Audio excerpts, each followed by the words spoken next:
Ladies and gentlemen, good day and welcome to the BMW Industries Limited Q4 FY26 conference call hosted by Arihant Capital Markets Limited.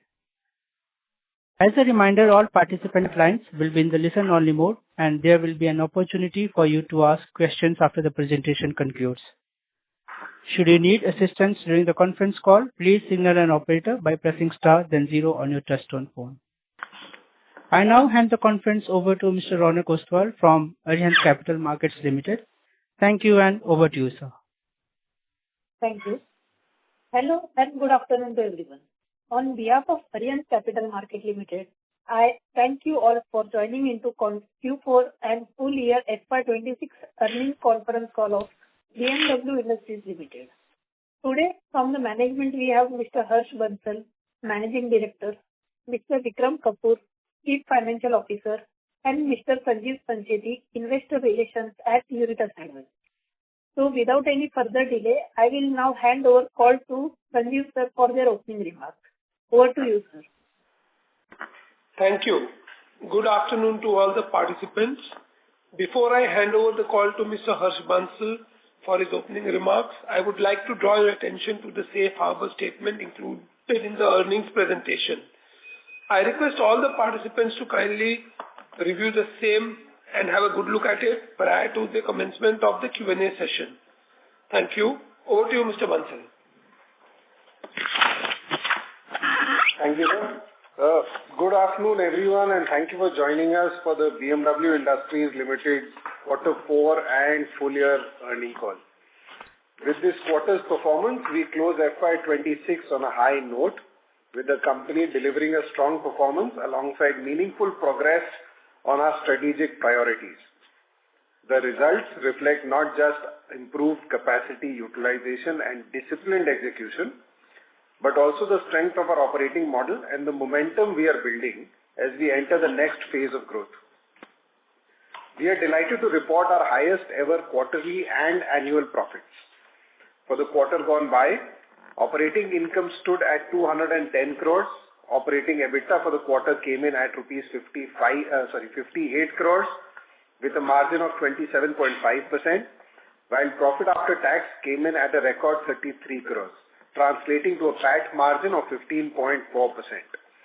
For the full year, company delivered operating income of 665 crores with operating EBITDA of 165 crores and a margin of 24.8%. Profit after tax stood at 81 crores, reflecting a healthy PAT margin of 11.9%. The performance is a direct outcome of our disciplined approach and improved utilization of assets. During FY26, the company witnessed strong operating momentum across its downstream businesses, with CRM complex production increasing to 718,000 metric tons and annualized utilization improving to 70.9% from the December number of 66.9%, reflecting a stronger capacity utilization and improved operational efficiencies. The pipes and tubes segment also recorded a healthy production growth during the year, with production increasing to 201,000 metric tons from 177,000 odd metric tons in FY25. Our focus on sweating the asset base is expected to further strengthen return ratios in the years ahead. We believe this sets a strong foundation for further improvement in return ratios as we scale. Reflecting on this performance, the board has recommended a final dividend of 43 paisa per share, resulting in a payout ratio of 12%, reinforcing our commitment to delivering consistent shareholder returns while continuing to invest in growth. Net debt during the year stood at 364 crores with a net debt to equity ratio of 0.45x. Net debt also includes debt drawdown on account of the Bokaro Greenfield project to the extent of 143 crores. Net debt to equity, excluding borrowings for the Bokaro project, stood at 0.27x. Importantly, healthy and consistent operating cash flows enabled the company to invest 109 crores of internal accruals into the expansion at Bokaro. FY26 has been a pivotal year operationally, marked by strong progress on our greenfield downstream steel complex at Bokaro, which remains on track for phased commissioning starting Q1 FY27. In anticipation, the company has begun establishing its sales and distribution networks, ensuring we are well positioned for a seamless ramp-up. We have also made significant advancement in our sustainability journey through our partnership with the Indian Oil Corporation for the supply of piped natural gas at Bokaro, enabling cleaner and more cost-efficient operations. Looking ahead, the company is entering a transformational phase of growth, driven by higher utilization of existing capacities and the phased commissioning of ramp-up of the Bokaro Greenfield project. As the business evolves towards a more integrated and balanced operating model, combining its established conversion strengths with a proprietary sourcing and distribution framework, the company expects to capture a larger share of the value chain while further expanding and diversifying its customer base. We reiterate our earlier guidance of a CAGR of approximately 75% over FY25 to FY28 period, supported by the phased commissioning and ramp-up of Bokaro Greenfield project, along with continued organic growth across the existing business verticals. In line with the above guidance, operating EBITDA and PAT is expected to grow at a CAGR of nearly 45% and 40% respectively over the same periods. EBITDA and PAT margins are expected to gradually stabilize at around 12 to 13% and 5 to 6% respectively by FY28 as the benefits of integration, scale, and operating leverage begin to materialize. Given recent developments, we believe that the industrial landscape of Eastern India should get into a favorable phase of transformation. We hope that stable and progressive policy support, rising infrastructure investments, and a stronger push towards industrial development in the region will provide positive tailwinds. With strong execution momentum, capacity expansion progressing as planned, and a clearly defined strategic roadmap, the company remains confident in its ability to scale meaningfully, enhance profitably, and create sustainable long-term value for all stakeholders. With that, I will now open the floor for questions. Thank you. Thank you very much. We will now begin the question and answer session. Anyone who wishes to ask a question may press star and one on their touchtone telephone. If you wish to remove yourself from the question queue, you may press star and two. Participants are requested to use handsets while asking a question. Ladies and gentlemen, we will wait for a moment while the question queue assembles. We have first question from Shlok Bhatia from Swan Investments. Please go ahead. Sir, thank you for the opportunity. Sir, am I audible? Yes, you are. Please continue. Yeah.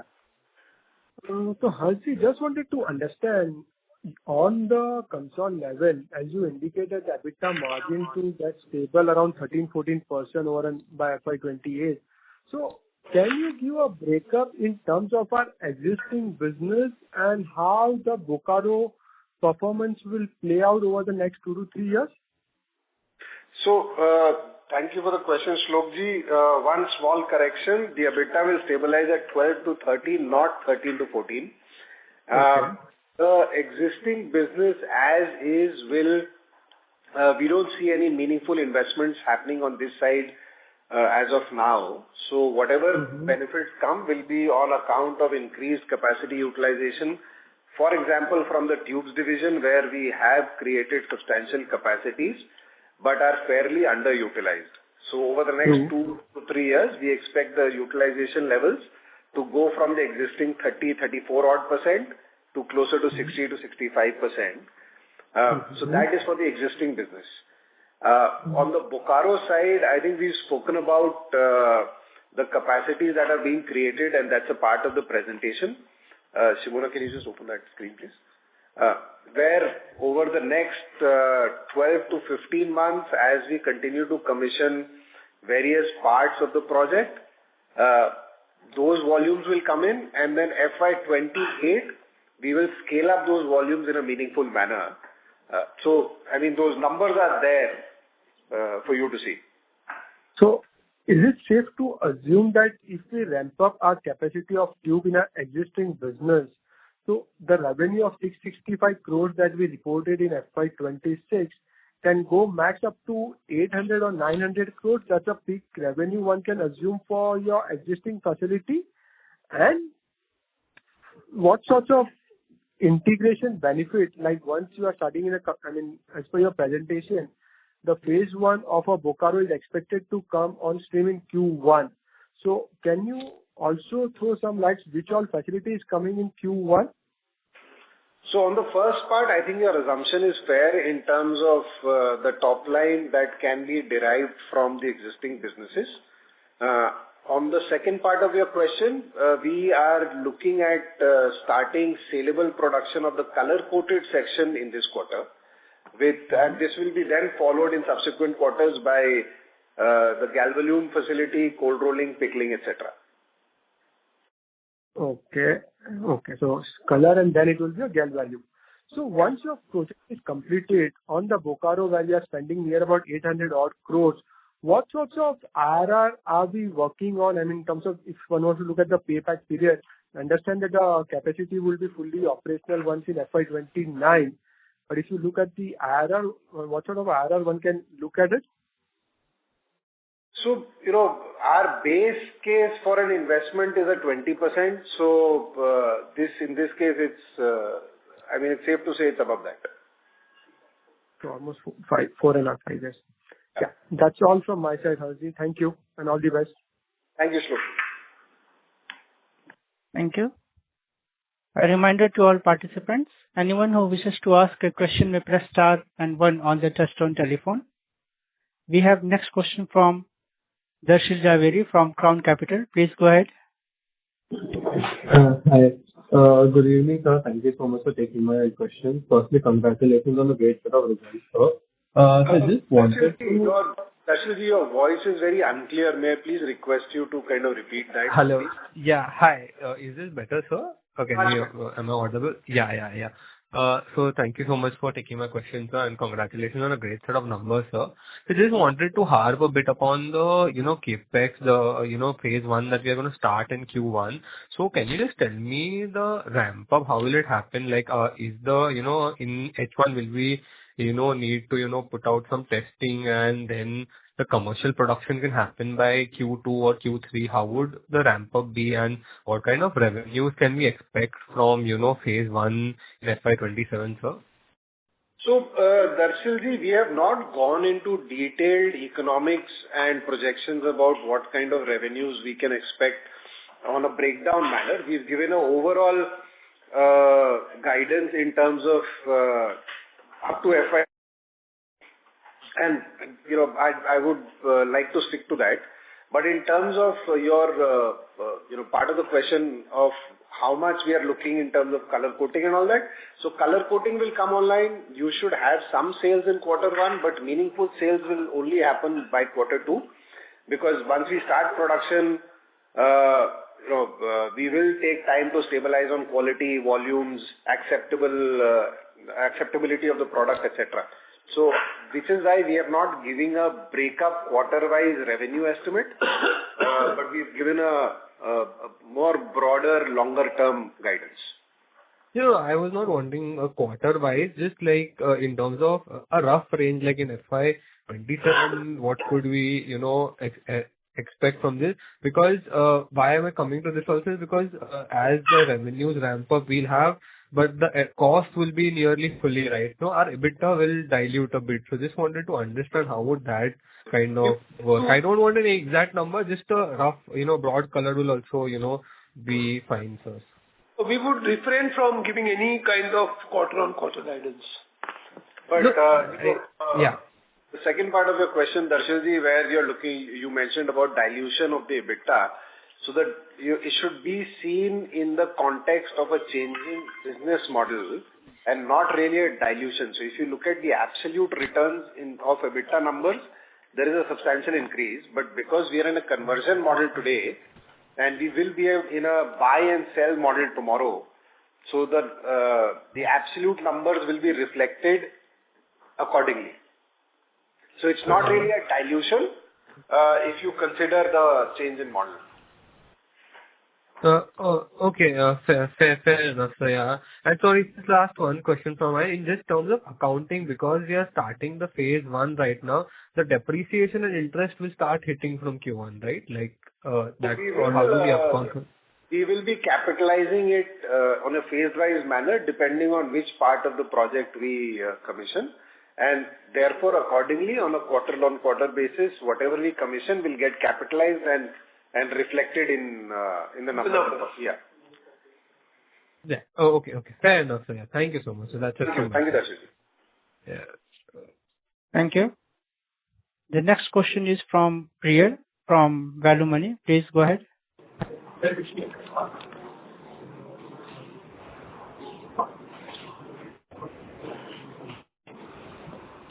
Yeah, Priyal, your line is open. Please go ahead.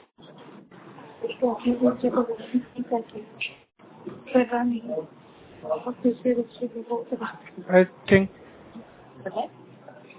we will take next question.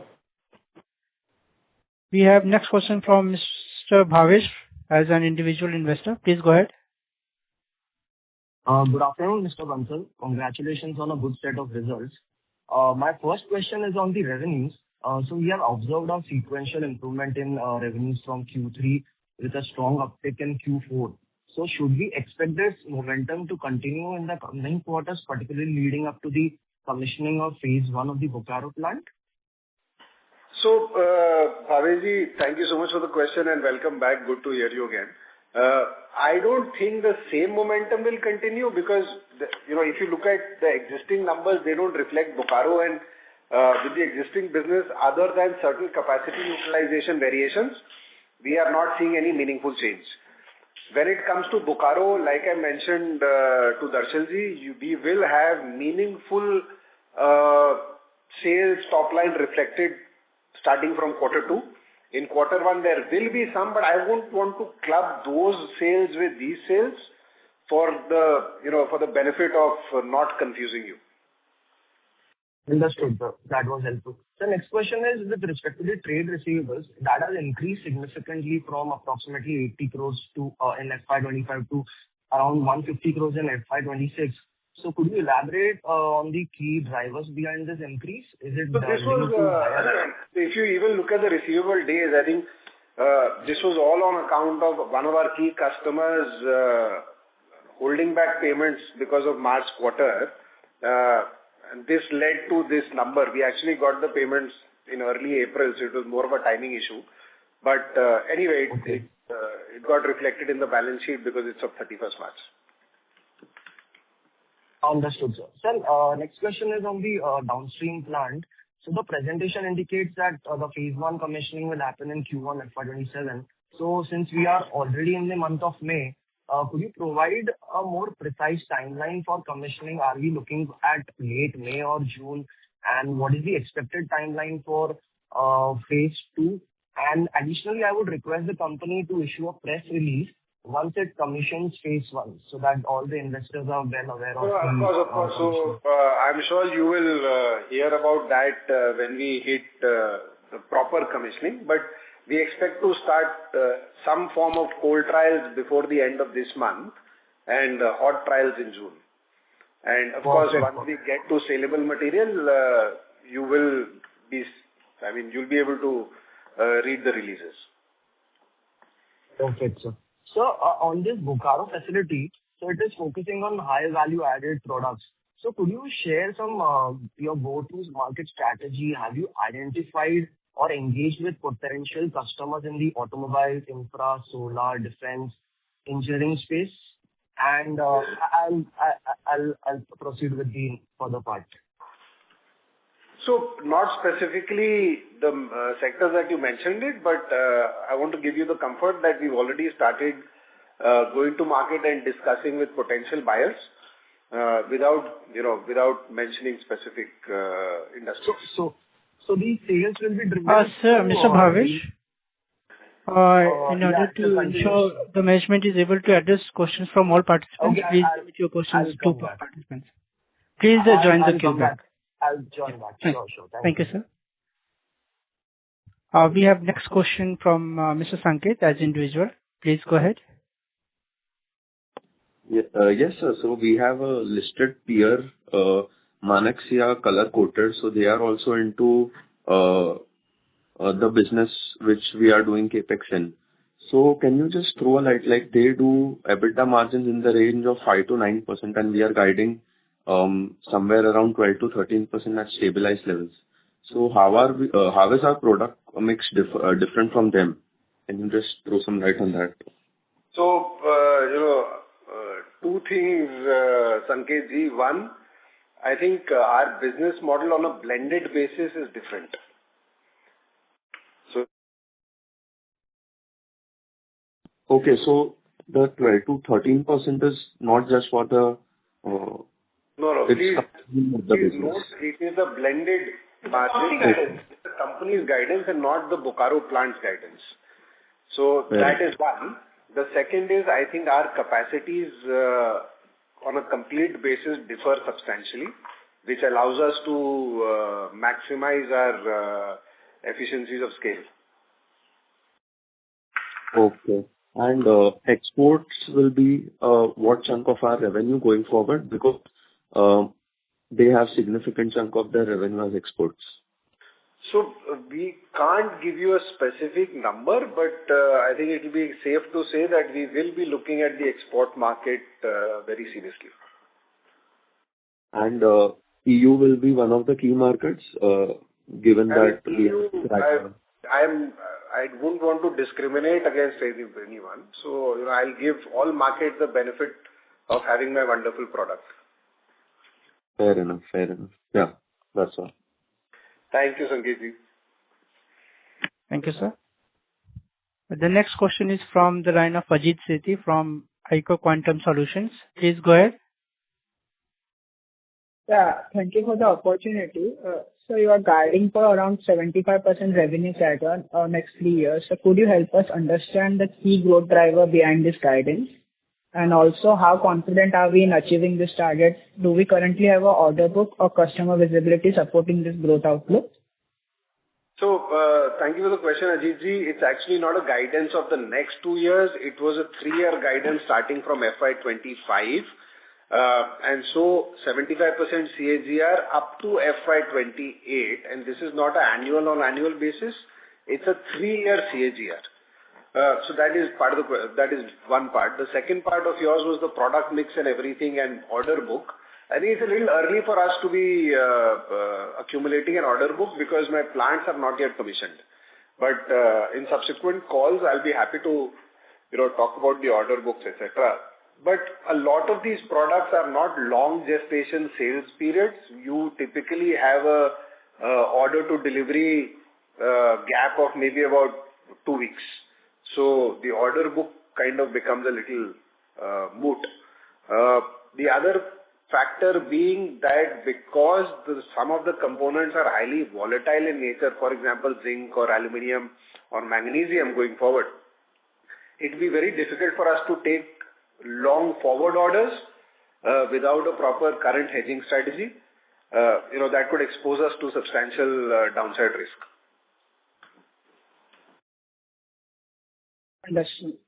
So could you help us understand the key competitive advantages of the company and what differentiate us from other players in the industry? So I think, Ajit, without going into too much detail on that, I think this is all a part of the presentation pack. But needless to say, we've been around in the service sector for the last 40 odd years. We've been working with key customers in the Indian steel industry. We are one of the largest downstream steel processing operations in the country. One of the largest single location tube capacities in the country. So there are a whole bunch of things. I think we are one of the few players that are present across verticals along with logistics and things like that. So, for a more detailed thing, it's a part of the presentation pack. Okay. Thank you, sir. Thank you, Gigi. Thank you. Participants, we will remind anyone who wishes to ask a question may press star and one on their touchtone telephone. We have next question from Priya from Value Money. Please go ahead. Thank you for the opportunity. How much of the new Bokaro capacity will be consumed internally across the value chain versus sold externally? And can you quantify the integration benefits from reducing intermediate outsourcing and purchases? So, Priyalji, I'll answer the first part of the question. I'm not sure I understand the second part, so I'll come back to you on that. But on the first part, if you look at the product profile of Bokaro, we have about 500,000 to 600,000 tons of pickling capacity. We've got a cold rolling capacity of 3 to 4 lakh tons, and then on top of that, we've got galvanizing GI and ZAM capacity of about 5 to 6 lakh tons. So, and color coating of about 2 lakh tons. So if you look at saleable products, it will be the differences, because the highest value add is the color coat. So the leftover of about, let's say, 3 to 4 lakh tons will be in the form of galvanized, Galvalume or ZAM. And if there is any other balance, it will be in the form of FHCR or HRPO. So there is a trickle down, but the overall sales from the unit at peak will be about 6 lakh tons. Okay, sir. And दूसरे सवाल का question का मतलब ये था कि कितना value wise benefit होगा इंटरनल कंजप्शन से? So the internal consumption has two factors, Priyalji. My cost of procurement goes down because I'm able to control my own raw material. The second is I'm also able to control my quality, which becomes very critical over here. Because the cold rolling mill will ensure I have a good product and control on the galvanizing, Galvalume and ZAM, which further adds value to my control on the color coated. So one, of course, is reducing the cost of raw material. The second is the control on quality. Okay, got it, sir. And there's one more question. How are spreads behaving currently across HR, CR, GI and color-coated segments? Have recent steel price movements improved realization or compressed downstream margins? So, if you look at long-term averages, the spreads are fairly stable, yeah. There are, short-term aberrations from time to time, and in the steel industry, it's best not to focus on the short-term aberrations. I think long-term, the spreads are positive.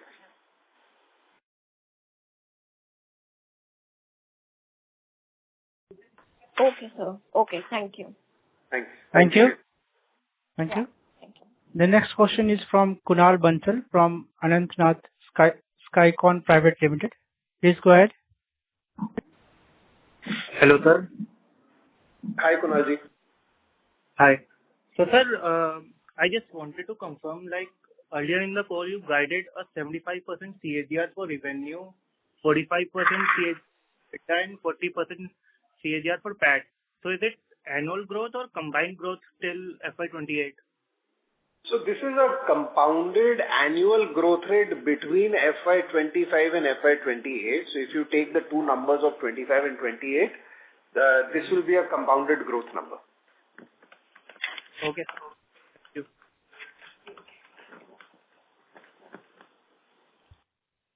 Okay. Thank you, sir.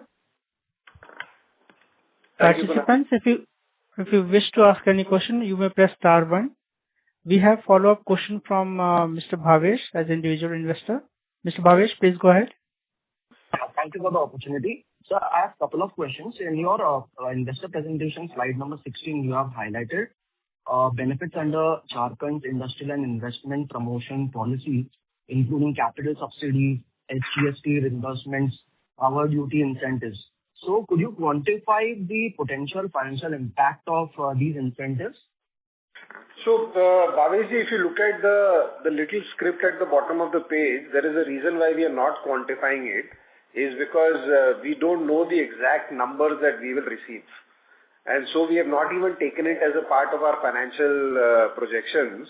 But whatever we receive whenever will be duly reflected. The other part is, as a policy that we have internally, any subsidies we receive going forward, whether it's the Jharkhand or PLI or whatever, will be used to repay the debt. And that's a part of our agreement. We've also committed to the bank. So that's that. Right. I understood, sir. So one last question. So could you please provide details about the technology and automation at the Bokaro plant? And additionally, I would like to know your technology provider and EPC partner for this greenfield project. So in terms of technology, this is not new technology. It's been around for a long time. You've got a number of plants around the country who are using similar technology. Our partners are the equipment vendors from whom we've procured. I don't want to go into the details. I'm not sure whether I can disclose the names at this point. But what was the other part of the question, Bhaveshji? So automation, one second, sir. So technology provider and EPC partner for this project, like EPC or L&T or any other?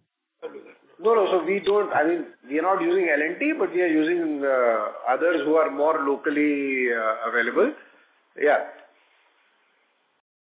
Got it, sir. Thank you so much for answering all my questions and all the best for the upcoming. Thank you, Bhaveshji. Look forward to hearing from you again. Thank you, sir. Participants, anyone who wishes to ask a question may press star and 1 on their touchtone telephone. The next question is from Rohan Baranwal from ASK. Please go ahead. Hi, thank you very much, sir, for the opportunity. My question is on the ZAM coated product side. So can you please explain us the opportunity size for the ZAM coated products in India? So, wonderful question, Rohanji. So if you look at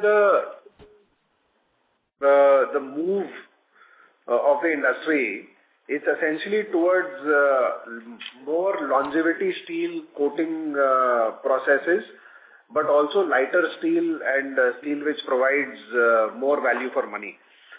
Because of that, you went into galvanizing, you went into high tensile steels which provide higher strength at lower thicknesses. And similarly, if you look at ZAM, the industry is starting to move towards magnesium coated because of higher life expectancy. Now, if you look at a galvanized product, it typically has a life of about 4 to 5 years at standard coating.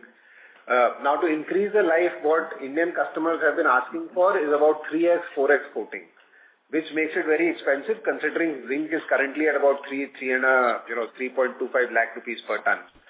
Now, there is only so much you can do, right? Because I can't indefinitely keep coating zinc at those prices. You might as well then at some point start using zinc sheets and not steel sheets. Now, to get better value for money, you start looking at other alternatives, one of which is ZAM. Zinc, aluminium, manganese, same to same coated, provides about 5x to 6x of the life of zinc. Now, if you are able to provide 5x, 6x life at same coating as zinc, there is a substantial value to be derived by the customers. One of the impediments today is that even though there is demand, there is not adequate supply. You will see supply coming onto the market over the next few years, one of which will be ours. And once there is adequate supply, we expect the market to also develop much faster. So, this is kind of a chicken and egg story where you can argue that there is no demand because there is no supply. So, किसी को तो पहले आना पड़ेगा. Yes. There is a lot of demand from, a host of sectors. Solar is one of those, because today any EPC supplier in the solar sector has to give commitments, guarantees of, let's say, 20 years, 30 years. But zinc coating does not provide those kind of lives, whereas ZAM does. So, we are actually quite positive on that. Got it, sir. And what is the premium pricing we can expect? Like, what would be the premium we expect compared to like GI or GL products, sir? Galvanized and these. I am not actually.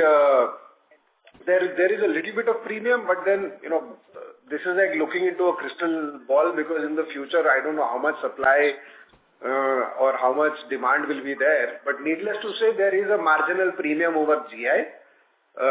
Now, if there is a case made of value derived by the customer, then some of that value can be converted to rupees and dollars, I guess. Correct. On the pipes and tube side, so what is the current utilization level? And what is the TMT businesses which remains relatively low despite the current expansion? So what are the key bottlenecks do we see on that side, sir? So on the TMT rolling mill side, we have raw material constraints on the customer side. We are working with them to see how some of those things can be sorted out. What can we do in terms of enhancing our capabilities, if that would help. On the pipes and tube side, you will notice that there has been a substantial increase in the installed capacity, which has gone in the last year from less than 6 lakh tons to about 7.32 lakh tons today. On a utilization level, even though we have increased utilization by about 30%, overall we are still at about 34.2%. Now, we expect stable state tubes and pipes utilization to be in the range of about 60 to 65%, and we hope to get there over the next maybe 2 to 3 years. Thank you, Mr. Rohan. Please rejoin the queue. Ladies and gentlemen, in order to ensure the management is able to address questions, please limit your questions to per participants. Participants, if you want to ask any question, you may press star 1 on your touchtone telephone. We have next question from Shlok Bhartiya from Swan Investments. Please go ahead. Thank you for the opportunity once again. So just wanted to understand, once a facility commences in Bokaro, what sorts of working capital cycle one can assume? Because I can understand that in month of March, because of a higher data days from one customer has taken a hit. But on a steady state basis, if you just want to understand the Bokaro dynamics, what sort of working capital cycle one should look at the Bokaro unit? So we are targeting a working capital cycle of about 30 days in Bokaro. A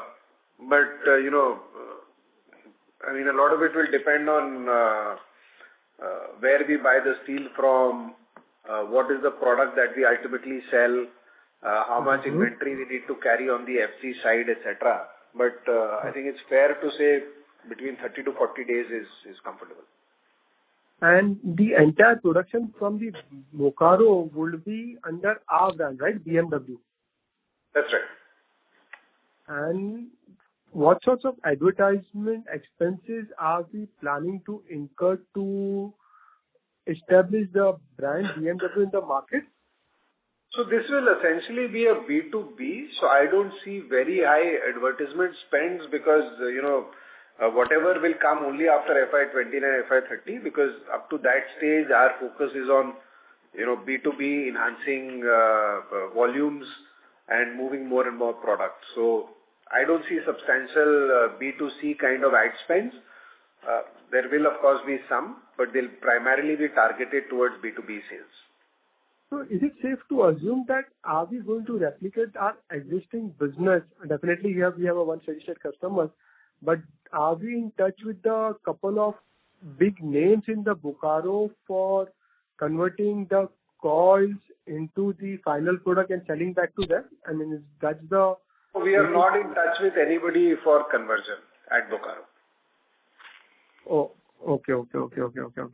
And in terms of the debt, I mean, definitely 800 crores is a bigger capital that you'll be spending it and will be drawing a debt from the bank. But post the completion, what sorts of peak debt one can assume on the company level? So I think once we look at the completion and the commissioning of this project, that will be the peak debt. And we're not talking about the working capital, etc. right now. But in terms of long-term debt, we'll be at the peak by, let's say, in the next 12 to 15 months.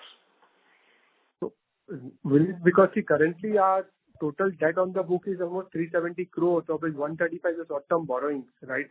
So this 370 crores, can we probably take it around 800 crores or 700 crores by end of FY28? That's fair. That's a fair assumption.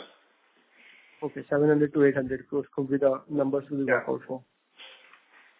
Sure, sir. Thank you. That's all from my side. Thank you, Shlok. Thank you. So we have a follow-up question from Mr. Ajit Sethi from Eco Quantum Solutions. Please go ahead. Thank you for the opportunity, sir, once again. Sir, in our legacy business, at peak utilization, what kind of revenue we can achieve? I think this was a question somebody else also asked. I think it's fair to assume between 8 to 900 crores. 800. Okay. And sir, coming to your guidance of reaching 75% CAGR between FY25 to 28. So to achieve this, you have to grow substantial revenue in FY27 and 28. So how confident you are to achieve this growth guidance? Fairly confident. No reason for not being confident.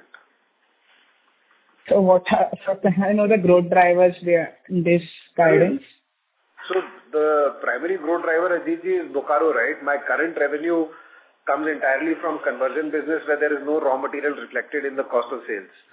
But starting from this quarter or the following quarter, you will start to see a lot of the absolute sales numbers increasing because it will also account for the cost of material.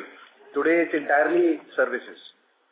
So and therefore the CAGRs change substantially. Okay. And from this phase 1 Bokaro capacity, what kind of revenue we can achieve? Stage 1, we are not giving a breakdown of stage-wise or quarter-wise, so I think we'll just stick with that, Ajit. Okay, no problem. Thank you, sir. Thank you. Thank you. Thank you.